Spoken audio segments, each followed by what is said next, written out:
or we're going to have a hedonistic, humanistic society. Find out more and watch the trailer at culturewarrior.movie. Jenna Ellis in the morning on American Family Radio. I love talking about the things of God because of truth and the biblical worldview. The U.S. Constitution obligates our government to preserve and protect the rights that our founders recognize come from God, our Creator, not our government. I believe that Scripture in the Bible is very clear that God is the one that raised up each of you, and God has allowed us to be brought here to this specific moment in time. This is Jenna Ellis in the morning. Good morning and happy Thursday, March 6th. So the Supreme Court reminded America yesterday that they may be the branch of the federal government that may stand in the way of all of the great things to make America great again, not because of the U.S. Constitution, mind you, but just because, I don't know, they're being stubborn, they're being ridiculous, they want to remind us that they're still there. Well, yesterday, the Supreme Court justices in a 5-4 vote, and you can probably guess the lines there, with Amy Coney Barrett being the swing vote, with the left wing of the court, unfortunately, rejected Trump's request to freeze $2 billion in foreign aid, part of his effort to slash government spending and dismantle the deep state. So this coming from the New York Times. A bare majority of the court ruled against Mr. Trump in one of his signature projects. The president's many programs and plans, the order suggested, will face close scrutiny from a deeply divided court. So this was on emergency application, and so the court, in a unsigned, pretty brief order, basically just suggested that the district court will have to be more clear as to their rationale and should, quote unquote, clarify what obligations the government must fulfill. So in addition to this, there are about 41 rulings so far that have paused Trump's initiatives, at least temporarily. So the Times is actually tracking all of these. You know, occasionally they're good for something, right? So the Times actually categorized them, all of these different challenges, into 4 categories. First is government overhaul. That's basically anything targeting Doge and the help of Elon Musk for Trump trying to downsize the federal government. Immigration is the second category. Trump, of course, and his admin are trying to end birthright citizenship, all of the mass deportations, restrict asylum, withhold funds from sanctuary cities. There was a very contentious hearing in Congress yesterday where several of the mayors from the Democrat sanctuary cities, including my former home state of Colorado and Denver, the mayor was also there and came in and faced scrutiny from a lot of the representatives who were asking whether the sanctuary cities were going to comply with the federal government with respect to immigration. Really interesting hearing. The third category is reversing liberal policies. This includes things like environmental rules, all of the LGBTQIA+++, DEI initiatives, overturning all of those kinds of things. And the fourth category is press freedom. So things like blocking the Associated Press from access to the White House, some of those allegedly First Amendment concerns. So let's welcome in Gerard Folletti, who is senior counsel of the Lawfare Project. And Gerard, let's start with this this USAID freeze emergency application.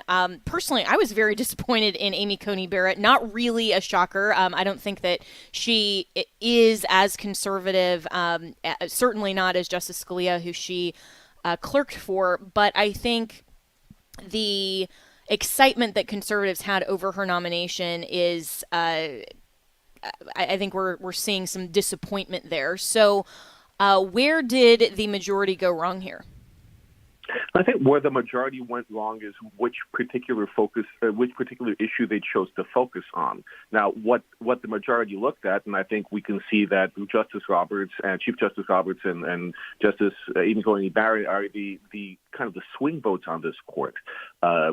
Even though it is 6-3, tends not to be with these two votes.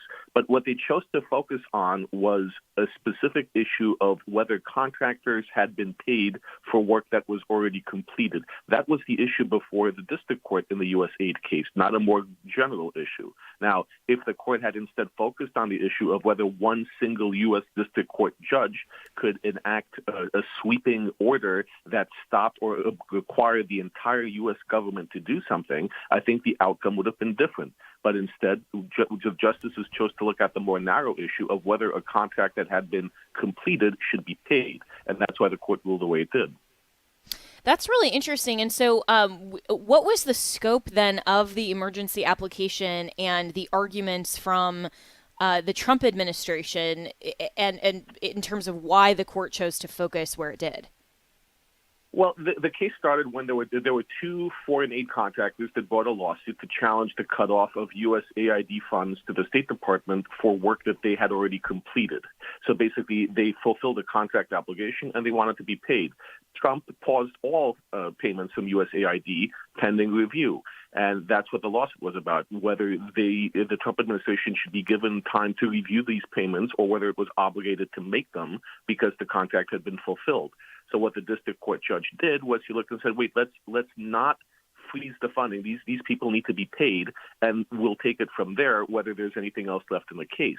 Now, after the judge did that, after the judge issued that initial order, then there were more issues because then Trump cut funding, didn't just pause the spending. So that opened up whole other issues that have yet to be decided. So the whole case has gotten more complicated, but it started pretty simply as groups that had done work and wanted to be paid. Trump's argument essentially is that if the government pays this money without investigating whether the work actually has been paid or whether it matches a priority that should be paid, we'll never see the money again. The taxpayer money is gone. And the judge here didn't buy that argument and basically said, no, the work was done. The people have to be paid.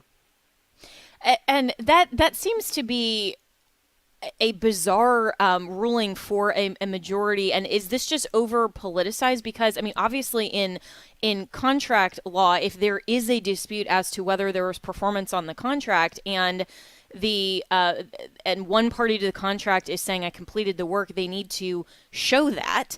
And so just for the Supreme Court, without really any fact finding, just saying, yeah, it should be paid. It seems like the irreparable harm here would be to the taxpayer and the U.S. government to say, yeah, you have to pay this without any sort of fact finding as to whether the contract obligation has actually been fulfilled. And the alternative view, on the other hand, is that the government could always sue the recipients to get the money back if it's later determined that the work had not been performed. But I think the Supreme Court really punted on this. I think that they chose a very narrow path and did not want to issue something more sweeping, precisely because what was at issue, even though the issue has become a lot more complicated in the last 2 weeks, what this case was really about was specific funding to two organizations. And the court did not yet want to weigh in on the larger issue. I think they decided it was not the right case for that. Maybe it's this case when it makes it up on appeal again. Maybe it's another case. But I don't think this is the Supreme Court signaling that this is the way they will rule on all cases. I think they're just holding off until the right case comes along. That's potentially encouraging. And so there was a dissent filed by the 4 justices that were in the minority, which in this instance included included Amy Coney Barrett. And so where was the minority in this case? The minority was looking at the other issue. It was looking at jurisdiction. It was looking at whether that one judge could have the power to compel the government to pay billions of dollars on one order. And I think they were chafing at the bit to examine that issue, to examine the jurisdictional issue, to examine whether, essentially to get at the merits of whether Trump can issue these orders. But what the Supreme Court ended up saying was that we're not ready to look at that yet. We're looking at a very narrow issue on a contract payment. I think the minority, I think that Justice Alito was disappointed I think there was disappointment that the court didn't put an end to it now, but I think that we will see this issue come up again, and we might not get the same outcome. Interesting. And I'm speaking with Gerard Folletti, who is an attorney and the founder of the Lawfare Project. And there was a portion of this New York Times piece that is titled, "Will Trump Listen?" and basically suggesting that if Trump goes ahead with some of these policies in the midst of the litigation, that this could lead to a constitutional crisis and, some of these other kind of, oh no, the world is ending from the New York Times. But I think in part it's at least a valid question as to the court's authority if they do overstep, and this entire role of judicial review as a broader question. Here I don't know that we're necessarily arguing that the court doesn't have subject matter jurisdiction, but at the same time, there are a lot of these things that we're seeing even with these 41 rulings where the court is likely overstepping because the executive has the purview to, for example, fire within their own agencies, some of these other things. So where are the constitutional battle lines being drawn in the broader conversation? I think, and it's a little difficult perhaps to find the right words to express this, but I think it's really very early in this battle. If we recall some of the decisions that the Supreme Court came out with in the last 4 or 5 years, what they're basically showing is that we all think that the law says one thing. We've accepted, for example, that agencies have deference when it comes to interpreting laws when they make regulations. Until all of a sudden, decades later, the Supreme Court finally weighs in and says, no, you guys have been doing it wrong all along. Same thing with abortion rights. Same thing with a lot of opinions. So I think that right now, what the New York Times and all these articles are highlighting is our understanding of how things have been. And because they've been that way, the courts are likely to continue saying that they're okay. But the Supreme Court has not weighed in on these issues. And even though right now we're worried that the courts might be overstepping, if they do, it's the lower courts. It's not the U.S. Supreme Court. When these issues do get to the Supreme Court, we may have that complete change in understanding of how things work based on what decision comes out. And that's a really important perspective, I think, to underscore that the left for a long time has been saying, we all remember Senator Dianne Feinstein saying that Roe versus Wade is super precedent. There's no way it's going to be overturned. Well, it has been. And I think that you're absolutely right that the Supreme Court is viewing how we have always understood and applied the law and precedent. They're not being shy about revisiting some of that rationale and even overturning major doctrines like Chevron deference that you alluded to, and some of these other things. And so this could be potentially in an interesting kind of collateral consequence of Trump's move to dismantle the administrative state, could potentially find a partner in that with the Supreme Court if they do revisit some of these decisions. But is it going to take longer for the Supreme Court to get to the merits of a lot of these things? Because this USAID case, of course, was only on emergency application. It's going to now go all the way back down to the district court, then probably find its way back up to the Supreme Court again, just because nobody's going to roll over and say, okay, fine, we lost. I think that the parties will continue to challenge this. So what should we anticipate in a perfect world scenario for those of us who are conservative constitutionalists? What would be the best case scenario in terms of the Supreme Court saying, this change and revisiting some of these doctrines, we're going to move forward in this manner? Well, the first thing to remember is that the Supreme Court picks and chooses what cases to take. So they are ultimately looking for a fact pattern or in legal arguments that they really want to weigh in on. And clearly it was not this case at this time. Now, with all the litigation that's been filed against Trump and his executive orders, whether it's DOJ or the EOs, the Supreme Court will eventually see a case that it decides this is the one that we will use as a vessel for a larger ruling on what all of these cases are and how they should be interpreted and how they should be conducted. That will happen during Trump's term. It may not happen in this next 6 months. It may not even happen this calendar year. But I think the Supreme Court is looking. It shows that it's looking for cases on which it could make broader pronouncements to help guide future interpretation. And here, I think, again, we have to remember judges at the lower courts, they're responding in the same way that they've always responded. So the government has always done things this way. Now, all of a sudden, it's doing things differently. No, that can't be right. The Supreme Court is taking the longer view. They're looking at what all of these cases say, what all the judges are saying, and taking a wider view and saying, well, we have time to study this and decide how we want to rule and what case we want to rule on. So I think there's hope. There's definite hope that the Supreme Court will end up saying the right things on the right case. It's just not today.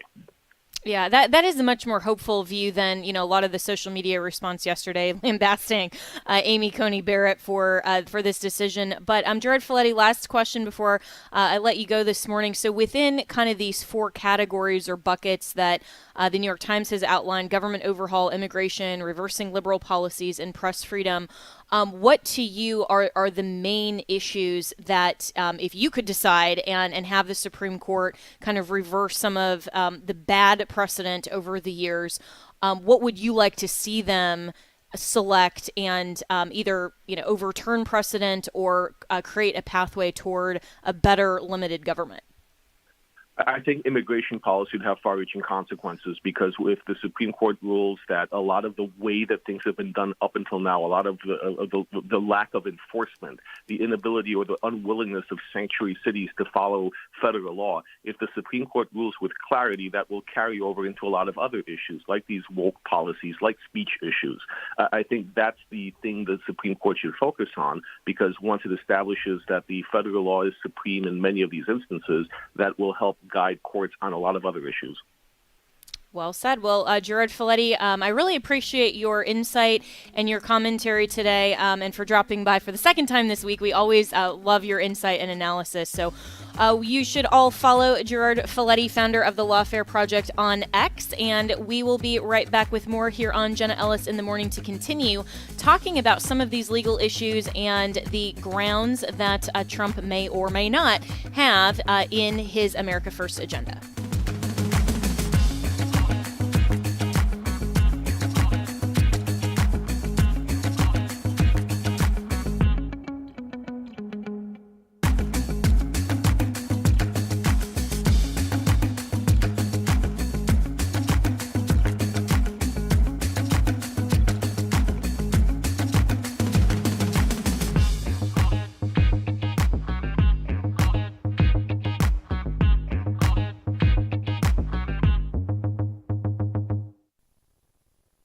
Here in the Christmas season of 1976, I sat down one night to watch television.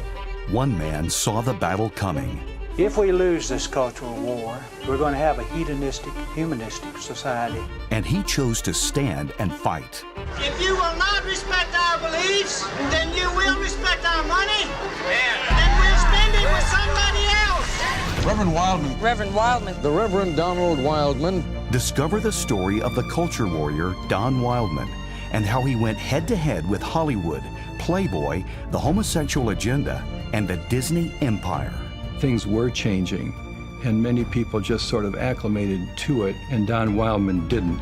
They thought, I think, that they could just crush him. The movement Don started paved the way for Christians to boldly stand for truth and righteousness in a hostile culture. Watch Culture Warrior today for free. Visit culturewarrior.movie. It's so easy to politicize abortion, but the reality is there's a precious life at stake, and that little life doesn't have a voice. All that little life has is a heartbeat, and it can be heard as early as 5 weeks on ultrasound. That's where Preborn steps in. Preborn is a voice for the little ones. They do an ultrasound, and that's when everything changed. Because when I saw my baby and when I heard her heartbeat, that was it. Preborn Network of Clinics offers free ultrasounds to women in crisis while showering them with God's love. This powerful combination doubles a baby's chance at life and has helped to rescue over 300,000 babies. To learn more about Preborn's life-saving work, call pound 250 and say the keyword baby. That's pound 250 baby, or visit preborn.com/AFR. All gifts are tax deductible. Hello, Americans. I'm Todd Starnes. Stand by for news and commentary next. Congressman Al Green, the Democrat from Texas, was removed from the House chamber after he heckled President Trump. It was an ugly moment in modern American politics, which says a lot these days. The Texas Democrat rose from his seat and shook his cane at the president. House Speaker Mike Johnson ordered Green to sit down multiple times, and when he refused to do so, the 77-year-old lawmaker was ejected from the chamber. It was just one of many embarrassing moments for Democrats who refused to honor the mother of Laken Riley or a 13-year-old boy with brain cancer. A large group of female Democrats wore pink to protest the president, the Pepto-Bismol caucus. So what does all of this say about the Democrat Party? They promote themselves as the party of the future, and yet the face of their party is in fact an angry old man shaking his cane at the President of the United States on national television. Be sure to check out my website, ToddStarnes.com. Welcome back to Jenna Ellis in the Morning on American Family Radio. Welcome back, and we're talking about the landscape of the legal challenges to Trump's America First agenda, with the U.S. Supreme Court pausing the freeze on the U.S. aid yesterday from the Supreme Court and where they might head in another direction. The other issue is Trump is set to sign, potentially even today, an executive order abolishing the Education Department by dismantling bureaucratic bloat in the agency's, quote, momentous final mission. This is coming from the Daily Mail. And so the headline here is Donald Trump could make a drastic move. I love how, it's like bells and whistles and alarms. Oh, no, it's drastic. To reshape American classrooms within the next 24 hours by shuttering the Department of Education. The president is expected to sign an executive order as soon as Thursday, which would bring about abolishing the federal agency, the Wall Street Journal reports. So let's welcome in Ron Coleman, who is an attorney and the host of the Coleman Nation podcast. Really great commentary, only occasionally snarky. So Ron, good morning. And, your thoughts, first of all, overall on where the legal boundaries are here and whether or not overall the Supreme Court may thwart Trump's agenda. Good morning, Jenna. How are you? I am great. I have my maple coffee. I'm really happy this morning. Oh, that sounds perhaps sickeningly sweet, which is right up my alley. Right? Yes, like me. I'm sickeningly sweet. You ask, these are the questions that everyone is wondering about, and I think a lot of conservatives were quite disappointed yesterday with the Supreme Court's action. Among those conservatives are the 4 justices on the United States Supreme Court, one of whom is, of course, my fellow New Jerseyan, fellow Princetonian, Sam Alito, who has spent his entire, the better part of his adult life on the federal bench, and you would think has seen it all. And nonetheless, among the first things he says in the dissent from yesterday's decision is, "I'm stunned." Wow. You think he'd seen it all, and he's stunned.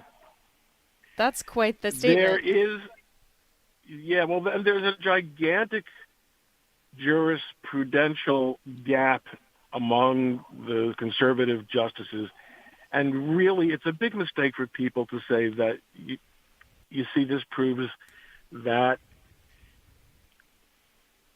Roberts and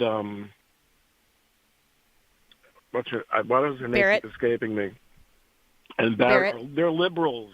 They're rhinos. No, these are conservatives. If you've ever heard them speak, if you've read the majority of their work, these are conservatives, but they have a very different judicial philosophy.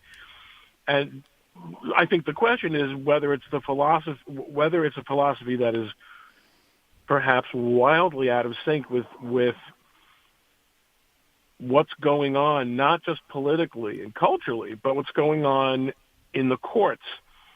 You've got courts asserting, far exceeding their power both constitutionally and jurisdictionally, which is exactly what happened in this case. And as Justice Alito points out, and in the face of that, you have Justices Roberts and what's her name? Brett Barrett. We're going to have some kind of therapy session about why I keep forgetting to. Oh, I know why. I'll tell you offline. I'll look forward to that text later. Okay. Yeah. Has nothing to do with her, I assure you. Their response is, well, we want to take a closer look at the district court's order is actually deficient. Send it back to the district court to be more clear about what it is we're reviewing. This is out of the appellate court handbook. It is really a very conservative, small c, a very conservative approach to being a judge, judicial restraint. We're not going to step in until we know exactly what we're reviewing, and we're actually going to put it to the district court to make that decision. And that makes a little more sense, why Amy Coney Barrett was in that majority, because that's kind of her signature move. That's been her signature move, I think, for the entirety of the time she's on the bench, right? That's a very good point. And it's the kind of thing that you definitely would expect Roberts to go along with as well. The problem, as Justice Alito observes, is, as we say in the extremely elite, thin-aired world of Supreme Court advocacy, dude. That's the Latin term, by the way. Yeah. This district judge has no business ruling on this, and regardless of how he refines his order, it's a ridiculous order. He has no constitutional power to make this order. Why? And meanwhile, $2 billion is going out the door, never to be seen again. You please pay attention to, and this is something that I am screaming in my head to appellate courts in particular, sometimes district courts as well. Will you please pay attention to what the hell is actually going on planet Earth? This is $2 billion that a judge is unconstitutionally ordering the executive to spend. That should be all you need to know to put an end to it. Yeah, that's the debate. And that's such a great point. Yeah, go ahead. Thank you. Well, yesterday, my friend Bill Shipman, known on X and widely reviled among a lot of MAGA for not very good reasons, as Shipwreck Crew, who's a very experienced federal litigator and a very smart guy, said, there was another case. I mean, there are about 4,000 cases pending now, right? I mean, judges have completely taken over as the only viable political branch for the moment. And the D.C. Circuit actually reversed the decision of the district court in the District of Columbia, which had ruled that the so-called ethics watchdog special counsel had to be retained by President Trump, even though he is the chief executive and all special counsels report to him. Everyone who works in the Justice Department works for the president. I didn't say they represent the president. I said he works for the president. Well, the D.C. Circuit stayed that order. So Ship says, see, this vindicates Roberts and Barrett. This shows you that if you just take a deep breath, sometimes even the D.C. Circuit will do the right thing. Let's go through the front door. The broken That's clock, a nice point. perhaps. Yeah. Right. That's a nice point, except that $2 billion is going out the door. That's never coming back. It's never coming back. So this is a legitimate debate. It's not somebody has something on Roberts, nonsense like that. It's This is who they are. These are the justices that we elected, that were appointed by the president. They're actually excellent choices. There are going to be moments like this where we're going to bang our heads. But I just want to remind people, and I think you and I have discussed this before, even though we'll never impress the other side, even though the other side will never acknowledge anything like, oh, the Supreme Court is actually legitimate, then they'll scream and cry about Justice Thomas's wife and nonsense like that. At the end of the day, the equity that Barrett and Roberts are placing and retaining in the Supreme Court by not always making the move that we politically want them to make pays off when an important decision comes down, and they've demonstrated that they don't always make that cowardly move. Sometimes they do what actually has to be done. Obviously, overturning Roe versus Wade was one of those moments. Right. And I'm speaking with Ron Coleman, who is an attorney and host of the Coleman Nation podcast. And I think a couple of points that you made were really good to underscore, which first, I mean, you and I think the vast majority of everybody listening lives in the real world. So $2 billion is kind of a big deal. And the justices often, because they are so ingrained in all of these academic articulation, I mean, it's like being in law school and having all of these different hypotheticals. It's like somehow they're disconnected from that reality, and they are so concerned about the bigger overall judicial philosophy and, whether all of these narrow issues come in and interplay and all of this, when you and I are sitting there going, it's $2 billion. Like, what are you doing?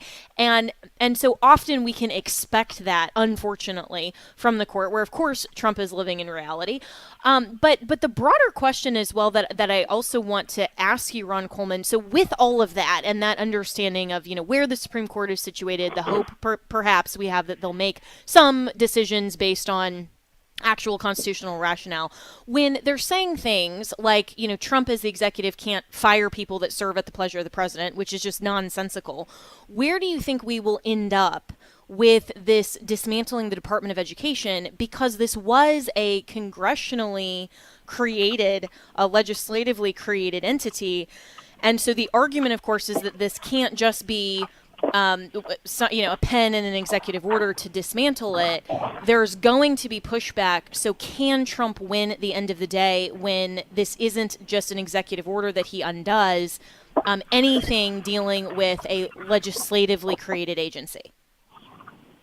It's a good question. I don't see, frankly, how he can, and I've been talking a lot in the last couple of days about the limits of rule by executive order. There have always been executive orders. They're the way the president governs, and they are the president doing his job. I was a little bit put off in the State of the Union address by the laundry list of executive orders that included things that can't possibly be the subject of executive orders. Sorry about that. One of them was a mandatory death penalty for anyone who shoots a cop. How could the federal government possibly impose that, even if I don't even see how Congress could impose that? Yeah, that's a state issue. On what are state law crimes? It's so, to a large extent, Obama moved the Overton window on how we look at these sorts of things politically. And it's a little bit of a problem. Your specific question on the Department of Education, let's put it this way. You don't have to be the towering legal intellects of Jenna Ellis and Ron Coleman to ask this question. That's a real no-brainer. Therefore, because I know the people who are making these policies, I was partners with White House counsel David Warrington until a year ago. My presumption is that there's a madness behind that there's a method behind the madness. I don't, if you would have told me, and I had this discussion last night with Danny on also, I don't understand. If you told me that the education department, and Danny had thoroughly looked at the order, and it directs all kinds of things to happen that are within the purview of the chief executive. Less of this and less of that, and here's how we're going to do this. That's fine. Congress sets up a department and, more controversially, allocates money to it. I don't see how the executive can abolish it other than by hamstringing it. And that's, so therefore, what's the end game? What's the possible method behind the madness? I might want to say, if I really had the kind of confidence in the Supreme Court that is hard to have given the first part of our discussion, that what the president is trying to do here is to serve up a very slow pitch down the middle for the Supreme Court that will result in some enunciation, some non-incrementalist enunciation of just what the executive can and cannot do. That would be helpful to clarify that. Right. Now you have a guide, but that's a big ask. Well, doesn't that kind of fall a little bit under advisory opinion potential? I mean, they did say, they did have the presidential immunity, all of that. And so in just the last, 30 seconds or so before we go to break, where is Congress in this? Because Congress, of course, could abolish it through legislation. And I thought we had the Republican trifecta. So why is this all on Trump? Yes. So the other possibility that occurred to me was that this gives Trump the ability to turn to Mike Johnson and say, get it done. Yeah. This was what we ran on. Get it done. And what I see, Ron Coleman, and I so appreciate your time. You can follow Ron Coleman on X. What I see him doing maybe with that pitch to the Supreme Court is also lining up the momentum for a landslide victory in the midterms because we need a better conservative majority. We'll be right back with more. Every weekday, strengthen your family and your faith with Family Talk. I had the same brain when I was at the bottom of the class that I had at the top of the class. Exactly the same brain, but a different attitude. What does that tell us about our responsibility to develop the intellect of the people in our spheres of influence? Don't miss Family Talk with Dr. James Dobson every weekday at 6:30 a.m. and 9:30 p.m. Central on AFR. We see and hear about the big public issues happening in our nation's capital, but what about the things that happen behind the scenes? That information can give us the whole story and help shape our opinions. That's why you need to listen to Washington Watch Weekend with Tony Perkins. He and his guests will give you all parts of the Washington news from a conservative Christian perspective. Catch Washington Watch Weekend Saturdays at 5:05 a.m. and 6 p.m. Central and Sunday mornings at 3 Central on AFR. Spring Share-a-thon is coming April 8th through the 10th, and we want to hear from you. And it sparked something in me, and it started my ministry. If you have a story about what American Family Radio has meant to you, call us at 877-876-8893. My wife and I are expecting our first child, and I'm going to keep on listening and just being encouraged. American Family Radio is a wonderful resource. Listener stories encourage our staff and other AFR listeners. I am seldom around like-minded believers, and being able to listen to AFR all day, 7 days a week, is truly a blessing. Call 877-876-8893 and leave a 1 or 2 minute voicemail. Then be listening, because you may hear yourself during Share-a-thon, April 8th through the 10th. That number again is 877-876-8893. 877-876-8893. And thank you for listening to American Family Radio.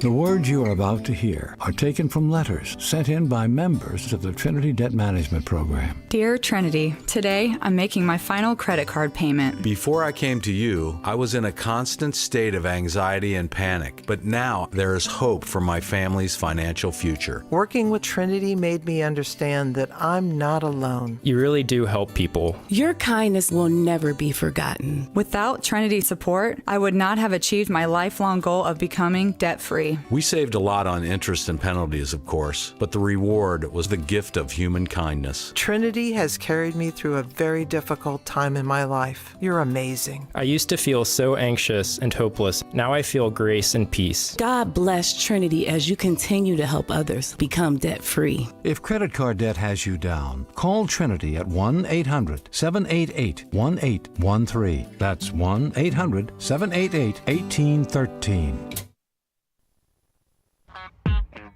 Welcome back to Jenna Ellis in the Morning on American Family Radio. Welcome back, and we are emphasizing the AFR documentary Culture Warrior. And if you have not yet streamed this movie, you can go to Culture Warrior movie or culturewarrior.movie to watch Culture Warrior Don Wildman and the Battle for Decency. It's a great documentary that if you are a conservative Christian, you need to see. It tells the story of Don Wildman, but the film is much bigger than one man or ministry. It presents the untold story of Christian activism in America. So Culture Warrior also gets to the heart of the issues you care about and gives a fuller sense of why we continue to fight for decency today. So let's talk about, fighting for America first, and also where we've come from in terms of an issue that may not, on its face be a specifically moral issue that you would, readily assess that way, but all issues from an economic perspective, or whether it's a cultural battle or whatever, has either a correct view of preserving and protecting the rights of Americans that are God-given versus the government taking advantage of Americans. And one of those issues, of course, has been inflation. And there's a great piece from Jim Nels, who is a former Navy veteran and supply chain manager based out of Chicago. And the title in the Daily Wire is Overcoming the Biden Economic Hangover. The first major economic misstep of the Biden administration was the passage of the nearly $2 trillion American Rescue Plan. So, Jim, this is an important question because as Americans are suffering, AOC was going to go to the address to Congress waving empty egg cartons, and I'm sitting here thinking, well, that's a picture of the left, really clearly of their, stupidity, among other things. But really, the inflation and the present economy can and should be tied back to Biden's terrible decisions and those among his staff, not Donald Trump. So where do you see this issue, and how do we and Trump kind of overcome the Bidenflation problem? So first and foremost, Jenna, thanks for having me on. The Democrats looked incredibly stupid the other night as they sat there and waved their little signs. I was going to make a little sign for you today that just said, I love Jenna, but I didn't have time to do that this morning. But, you can post the meme later. At the end of the day, these guys have to do something, right? And if you look at what Biden did, Biden pumped billions and trillions of dollars into the U.S. economy. He printed the money to do it. And so then we had more dollars chasing fewer goods, and that's what caused the inflation. If you look at, like you talked about AOC with the empty egg cartons, okay, well, there's bird flu, and we've killed like 160 million chickens and turkeys and ducks. So that's why egg prices are high. But you know what? I was at Trader Joe's yesterday, and it was $3.99 for a dozen eggs, but you can only buy one dozen. It wasn't so bad, though, right? But here's what we need to do. We really need to think about how this economy needs to get back, and Donald Trump is doing all of the right things. He is reducing regulations. He is trying to make us, once again, energy independent. He is putting reciprocal tariffs back on other countries. And again, as a free market trader, I hate that, but I also understand, because if you're going to tariff us, we need to tariff you back. So, I get that. I think that these are going to be gone very, very soon. I think he's going to force other countries to give up their tariffs on us, and then we'll give up our tariffs back on them. But, at the end of the day, he's doing all the right things to get this economy going back to what it was pre-COVID. Yeah, and it's going to take more than just 6 weeks. I mean, I love that the collaborative message from the Democrats is saying, well, what about the price of groceries? And, we literally had, as Todd Stearns has said, the old man yelling with the cane, from the congressional floor, which was just so embarrassing for the Democrats. But, they're saying, oh, what is he doing to lower grocery prices and all this? Well, it's been a few weeks, guys. Like give him a little bit of runway here. But I think that that's going to be the message going into the midterms from the Democrats. If anything, the economy is the only thing potentially that they could focus on that actually impacts the American people if there's not some sort of recovery before November of next year. And so where can we get more quickly in terms of some economic rebound so that the economy is not damaging ultimately to Republicans in the midterms, as much as the Democrats may want it to be? Well, I'm looking at the numbers right now, right? And, we saw some increases in unemployment. We saw an uptick in the consumer price index, but the core CPI actually was right in line with what expectations were. What I'm really liking that I'm seeing right now is that we're starting to see more and more people invest in the United States. And that is a very, very important thing. We're seeing trillions and trillions of dollars being invested in the United States. That's going to create jobs. That's going to then help to create all the things that we need for this economy to get going again. And then we're also going to see things like, if you just think about it, we're going to see things like, excuse me, sorry. You're okay. We're going to see more and more people spend money. And the number one thing for the economy is confidence. And right now, if you look at the numbers that came out of President Trump's speech the other night, confidence is back. America is back. And that is what's going to drive this economy. I don't have any concerns about the economy moving forward. I think it's going to be red hot. I just hope that inflation doesn't pick up because of how hot the economy is going to be. And so, as I've been saying for a while, and I'm speaking with Jim Nels, who is an author and contributor to a wide variety of publications. In this instance, we're talking about his piece in the Daily Wire, which you can read, and it's titled Overcoming the Biden Economic Hangover. The first major economic misstep of the Biden administration was the passage of the nearly $2 trillion American Rescue Plan. So, of course, as we've also been talking about, Jim, the Democrats, as idiotic as they presented themselves on Tuesday night, they're not just going to roll over and say, Trump got, even according to CNN, a 69% approval rating on his speech. So, hey, I guess our plan isn't working, and I guess our views aren't what people want. They're going to try to come back with a better strategy. And actually, a Fox News piece, interestingly enough, this morning said that the DNC has tapped a far-left progressive to, quote-unquote, revitalize the party. Yeah, this is beating a dead horse here, but or dead donkey, I guess, is actually the more apt thing. But to revitalize the party and try to infuse their messaging with more hope. That worked out well with Kamala Harris. But this just shows the Democrats aren't just, kind of going away. And so what should the Trump administration be prepared for as we live in this kind of 24/7 election cycle? Well, first, he needs to continue doing what he's doing, right? He needs to pass these executive orders. He needs to continue to push forward on the economy. I really want him to go harder on energy independence. I think that's going to really drive it. If you look at the price of oil right now, it's down about $66 a barrel, which is fantastic for the U.S. economy. But I also want him to continue to push hard to get more investment in the United States, because that's going to create jobs. That is going to help reduce the number of people who actually don't work. If you look at under the Biden administration, we had low unemployment, but the labor participation rate was terrible. And right now, I want to see more and more people get back into the labor market. I want to see them working again, and I want to stop paying for them to receive government subsidies. So President Trump's doing all the right things right now. I love the cabinet he's put together. I love the fact that they've been able to get these guys through the appropriations and through the Senate approval. to advise and consent. But all we need now is just to keep pushing harder and to keep doing the things that we need to do. And again, also, Jenna, look, he killed an ISIS terrorist the other day. He captured an ISIS terrorist the other day. And that got drowned out by all the other things that he was doing.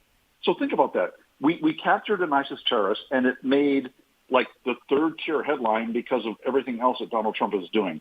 This administration is doing an amazing job, and I think that the economy is going to come back. The U.S. is back, and like he said, America is back, and I fully agree with that. And that's a great point, Jim Nels, that Trump is doing so much. It's actually impossible for the media to cover everything. And so typically the headlines that we see, especially from legacy media, are going to be, the ones that are a little more, they're top line. They're things that maybe are more combative, or, things like the Department of Education, for example, being dismantled, some of these things. But some of the really important stuff that he's doing isn't getting as much attention. And we can't possibly cover 200 executive orders in an hour, even on radio. So it makes sense. But where in forecasting, where Trump can go, especially with Doge and hopefully actually being able to reduce all of this ridiculous spending, and the tariff issue, all of this, will the savings of Doge, do you think, affect the economy, especially if Americans get some kind of refund like Elon Musk is promising, potentially as much as $5,000? That is, that may be small for Nancy Pelosi in her freezer full of ice cream, but for me and every regular American, that's kind of a big deal. It is a big deal. Even Elon Musk will bend over to pick up a $5 bill, right? So I love what they're doing with Doge. And I think that the number one thing, it's not necessarily going to move the needle on the economy, but what it does is it exposes to the American people the waste, fraud, and abuse of the U.S. government. And it's going to get people to really think hard about who they want to vote for in the next cycle when we do the midterm elections. And then when we go to elect, hopefully, J.D. Vance as the 48th president of the United States. But that's what we really need to consider, and what we really need to be focused on is, even if this doesn't make America rich again, we need to focus on the fact that the government wastes so much money. We spend so much money on stupid things, and we funnel money to things that American people don't want to be done. If you look at what he's uncovered, just the amount of money that we spent on transgender people in parts of Africa, to like what President Trump said, that countries we've never heard of, we're giving them billions of dollars for transgender studies. Why are we doing that? Why can't we pay for homeless veterans instead of paying for transgender Africans at this point? Yeah, and I think you're absolutely right that if the American people actually had a say and a vote on where our taxpayer dollars were being spent, this litany of line items that Trump mentioned in his speech on Tuesday, there were audible laughs even from members of Congress. And I know I was laughing at home going, this is utterly absurd, but it's frustrating to the American people. We wouldn't vote to spend our dollars willingly and voluntarily on these things. And that to me is theft. When the government is taking so that they can spend on priorities that we don't approve of, they are no longer a government of the people, by the people, and for the people. And so this really needs to be assessed. And, historically, the Supreme Court has said that the individual taxpayer doesn't have standing to challenge, some of these things. But I think that that question needs to be revisited, and where Congress can actually spend money in the budget. And so just in the last minute, we have Jim Nels. I hope that a lot of this really is evidencing the waste, and at least voters will be more savvy, even looking at, some of the rhino Republicans. This isn't on partisan lines. This is about saying everybody, Republicans and Democrats, who are for big government and big spending, really should be primaried, and they need to get out of office to make way for the true economic conservatives. I absolutely agree with you 100%. Jenna, want to primary everybody and make everyone re-earn their jobs. I think that would be a great thing for the American people.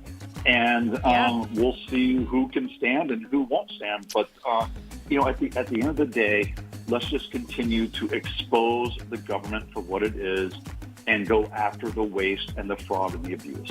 Yeah, so well said, Jim Nels. You can follow him at Real Jim Nels on X. You can always reach me and my team, Jenna, at afr.net. Have a great Thursday, and we'll come back tomorrow morning.